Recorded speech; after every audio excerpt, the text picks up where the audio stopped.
फरवरी का महीना था, 2022 की बात है। रात के 3 बजे आँख खुल जाती है जैसे, तो भजन करने बैठ गया। 3:30 बजे के आसपास ऐसा लगा जैसे अंदर मजीरे बज रहे हैं। साथ ही साथ जो बैंड वाले होते हैं उनके पास झांसी होती है जिसके अंदर छर्रे पड़े होते हैं, गोल सा, लोग हिला हिला के बजाते हैं, उसकी आवाज़ भी सुनाई दे रही थी। अब मन में आया कि शायद कहीं शादी है आसपास, तो वही आवाज़ आ रही होगी इसकी। फिर मन में आया कि रात के 3 बजे, अब तो कोई बारात का समय भी नहीं है। आवाज़ थोड़ी तेज हुई तो उठा और बाहर जाकर झांकने लगा। बाहर झांक कर देखा, वहाँ कुछ भी नहीं था। समझ कुछ नहीं आया, फिर आकर बैठ गया। थोड़ी देर बाद फिर उसी तरह मंजीरे की आवाज़ और झांझर की आवाज़। इस दफ़ा ना तो आँख खोली, ना ही विचलित हुआ और ना ही उठा। जैसा बैठा था बैठा ही रहा। वो आवाज़ सुनता रहा और एक चीज़ महसूस कर रहा था कि भाई जो कुछ भी है वो अंदर है। जब आप आवाज़ को या प्रकाश को पकड़ते हो, यानी हम उसे समझने लग जाएं, तब वो अपना रूप तरह तरह से बदलती है।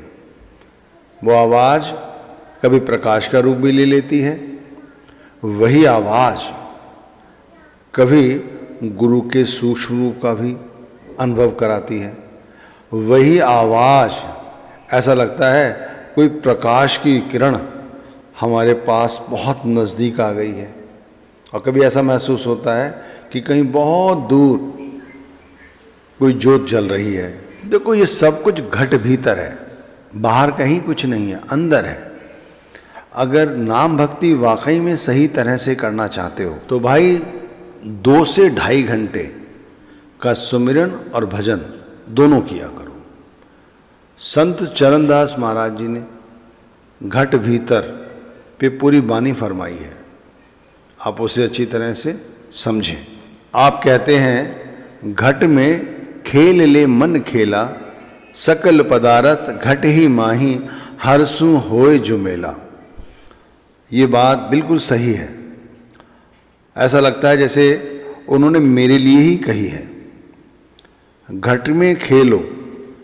अगर घट में खेलना सीख गए, यानी अंदर उतरकर खेल खेलना सीख गए, तो भाई वो शांति और वो सुकून मिलेगा जो आप कोई तीर्थ कराओ, कितने व्रत रख लो, दान पुण्य कर लो, वो प्राप्त नहीं होंगे। घट में खेलने का तरीका आना चाहिए, सलीका आना चाहिए। घट में वही लोग खेल सकते हैं जिन्होंने घट भीतर उस ईश्वर को जाना है, पहचाना है। जैसे हम शब्द को जपते हैं तो हम कोशिश करते हैं नाम जपें और ख्याल को रोकने के लिए गुरु की शक्ल का ध्यान करते हैं या गुरु की फ़ोटो का ध्यान करने लग जाते हैं। असल में वो शब्द है, वो ईश्वर का ही रूप है। हमें शब्द का ध्यान करना चाहिए। शब्द का ध्यान अब कैसे हो, क्योंकि वो तो वर्णात्मक हो गया। धुनात्मक तो तब हो जब उसके अंदर से कुछ प्रकट हो जाए। अब 2 से 2.5 घंटे की बैठक पे यदि रोज़ बैठोगे तो शब्द से क्यों नहीं प्रकट होगा? घट में प्रकट होगा। मैं कहता हूँ 100% प्रकट होगा। हमारी जो इच्छाएं हैं, जो ज़रूरतें हैं, वो सब पूरी होंगी। अगर हम घट भीतर खेल खेलने लग गए ना, 2 से 2.5 घंटे की बैठक बनाकर तो देखो। एक बार सही तरह से बैठक बन जाए तो वो शब्द स्वरूपी गुरु जो है उसका अनुभव कैसे होगा घट भीतर, कि भाई ऐसा लगता है कभी जैसे ज्योत जल रही है। जैसे मैंने भी बताया ना आपको, ऐसा लगता है जैसे झांझ बज रही है, जैसे मजीरे बज रहे हैं। और भी अपने अपने अनुभव हैं। घट में ऐसा लगता है देवी देवता अंदर ही हैं, गुरु अंदर है, सारे तीर्थ अंदर हैं, स्वर्ग भी अंदर है, सचखंड भी अंदर है। सकल पदारथ घट ही माई, हरसू होए जो मेला।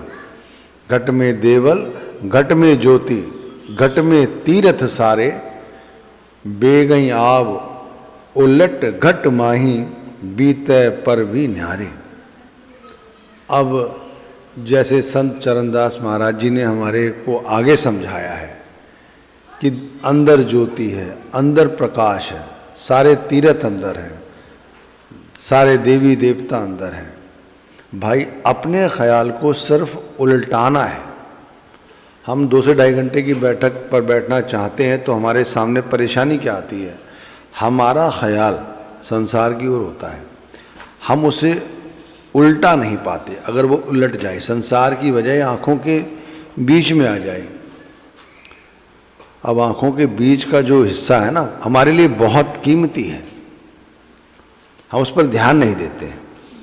इस स्थान को आज्ञा चक्र भी कह देते हैं, इसको दिव्य चक्षु का स्थान भी कह देते हैं, शिव नेत्र का स्थान भी कह देते हैं, इसको त्रिकुटी भी बोलते हैं। तो भाई इस स्थान पर यदि ध्यान लगाना सीख गए तो आप ऐसा किया करो, आईने के आगे खड़े हो जाया करो और अपने आप को निहारा करो। पहले आंखें खोलकर अपने इस स्थान को देखो, आपको कैसा लगता है, और फिर अनुभव करो कि इस स्थान से मुझे अंदर उतरना है। ये वो दरवाज़ा है जो अंदर की ओर खुलता है। अगर मैं अंदर यहाँ से चला गया तो फिर मुझे सब कुछ पता लगेगा, सब कुछ, ईश्वर की अनुभूति, शब्द का प्रकाश, ज्योति, जितने सरोवर स्नान सब बताएं, सब अंदर है, सचखंड तक अंदर है। तो इसके लिए मेहनत करनी होगी, अपने ख्याल को उलटना होगा। ख्याल तभी उल्टेगा, नीचे की बजाय ऊपर तभी चढ़ेगा जब हम गुरु से प्रेम करने लगें, तब, वैसे नहीं। अब घट के अंदर, जैसे संत चरणदास जी ने तो ये तक कहा है कि हमारे अंदर वो सरोवर है जहाँ हंस आते हैं, मोती चुगते हैं।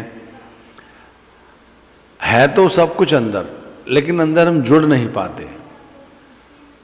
हमारे पास जो आधार है ना शब्द का, वो हम बहुत उसे छोटा समझ रहे हैं, हमने उसे गुरु तक सीमित कर दिया है। इसीलिए गुरु को पूजने लगते हैं, गुरु का ध्यान करने लगते हैं। अब जैसे शब्द ही परमात्मा है आप कहते हैं, तो शब्द में सब कुछ आ गया, राम भी आ गए, कृष्ण भी आ गए, भगवान शिव भी आ गए, 33 करोड़ देवी देवता जितने हैं सब आ गए, सारे धर्म आ गए मान लो आप। तो इतनी विस्तृत चीज हमारे अंदर है, और हम केवल गुरु की फोटो पर ध्यान जमाए बैठे हैं या किसी मूर्ति का ही ध्यान किए जा रहे हैं, तो घट भीतर नहीं उतर पाओगे। घट में भरी है मान सरोवर, मोती चुग मराला। घट में ऊंचा ध्यान शब्द का, सोहम सोहम माला। सो माने क्या होता है, वो यानी कुल मालिक, हम यानी हमारी आत्मा। जब वो कुल मालिक और हम एक हो जाते हैं, तब जो समाधि हमारे अंदर लग जाती है ना, उस समाधि से जो हमें अनुभव होता है वो परमात्मा का साक्षात्कार है, वही सब कुछ है। वहाँ तक पहुँचने के लिए हमें थोड़ी सी दूसरी तरह की भक्ति करने की आवश्यकता है। दूसरी भक्ति कैसे होती समझो। एक नामधारी वो हैं जो गुरु को पूजते हैं, गुरु के पीछे पीछे भागते हैं, गुरु के सत्संग सुने कर ज्ञान इकट्ठा किए बैठे हैं। एक वो लोग हैं जो गुरु के सूक्ष्म रूप के दर्शन करते हैं, शब्द स्वरूपी गुरु के, जो शब्द जप रहे ना उसी के अंदर उस शब्द को पहचानने की कोशिश करते हैं, उस शब्द को श्वासों श्वास बसाने की कोशिश करते हैं। तो जब ऐसा होता है तब वो जो कुल मालिक है वो हमें अपनी उपस्थिति का एहसास दिलाता है। वो कैसे, जैसे मैंने बताया कि मैं जब भजन कर रहा था तब मुझे ऐसा लगा जैसे मजीरे बज रहे हैं, ऐसा लग रहा जैसे झांझ बज रही है, और फिर जाकर बाहर देखा तो कहीं झांझ नहीं थी, कहीं मंजीरे नहीं थे। इसी तरह भाई जो सोहम की जो धुन है, आवाज़ है, वो हमारे घट भीतर प्रकट होती है। घट में सूरज है, घट में उजाला है, घट में ही चांद है, घट में ही सब कुछ है। बस घट में उतरो तो सही, थोड़ी मेहनत करनी पड़ेगी, ध्यान को उल्टाना होगा। जैसे संत चरणदास जी ने कहा, आपने भी अनुभव किया होगा, आप इच्छा लेकर नाम का सुमिरन भजन करो तो आपका मन उसी हिसाब से लगेगा। और आप बिल्कुल कोई इच्छा मन में ना लेकर बैठो और नाम जप करो, तब आपका ख्याल कुछ और बनेगा, ध्यान कुछ और बनेगा।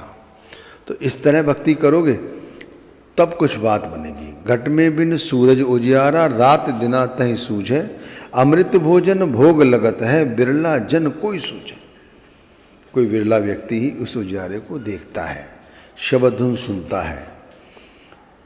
अंत में वो कहते हैं, राम भगत घट ही में उपजे, घट में प्रेम प्रकाशा, सुखदेव कहे चौथा पद, घट में पहुँच चरण ही दासा। वही व्यक्ति घट भीतर उतरकर गुरु के ईश्वरीय रूप के दर्शन कर सकता है, जो भाई अपने अंदर प्रेम प्रकाश शब्द का उत्पन्न कर चुका हो, जिसने दिन रात मेहनत की है। जैसे सांसारिक वस्तुओं के लिए हमारी मन में चाह रहती ना, ऐसी ही तीव्र इच्छा होती है शब्द के प्रति। श्वास लिए बगैर हमारी मृत्यु हो जाएगी अगर श्वास ना आए जाए। इस तरह मछली जल की रानी बोलते हैं उसको, अगर उसे जल में ना हो तो वो तड़प तड़प कर जान दे देती है। इसी तरह हमारे अंदर भी इसी तरह की विरह वेदना होनी चाहिए कि भाई नाम नहीं है तो कुछ नहीं है। तो इस तरह हमें अपने आप को बदलने की ज़रूरत है। थोड़ा अपने अंदर उतर कर देखो, कोशिश करोगे तो बात बन जाएगी, लेकिन कहने सुनने से नहीं, कम से कम 2 से ढाई घंटा भजन सुमरन करना ही होगा। अगर ये करने लग गए तो सारे काम अपने आप हो जाएंगे, फिर कुछ छोड़ने की ज़रूरत नहीं है, अपने आप छूट जाती सब।